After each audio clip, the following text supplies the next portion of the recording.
Ito ma'am. Di pa ako naniningil ma'am, nag-aati daw ako ng libre. Bakit? Vlogger ako ma'am, nagre-rescue ako. Kabababa lang nung isa, ayan oh. Sige ma'am, Seryoso sakay. ka? Late ka na ba? Medyo po. Kasi yung mga lumalapit lang sa akin, yung mga late na kadalasan eh. Anong oras ba pasok mo? Dapat 11, nandun na ako eh. Huwag ka mag-alala ma'am. Tapos na ang problema mo. Anong trabaho mo dun ma'am? Nurse po. Ha? Nurse. Nurse kayo dun? Dito na lang po. Dito na lang? Apo.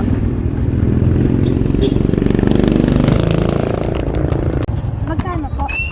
Okay na yun ma'am, hindi ako naniningil. So, Oo. thank you. God bless. You're welcome po, you're welcome. you.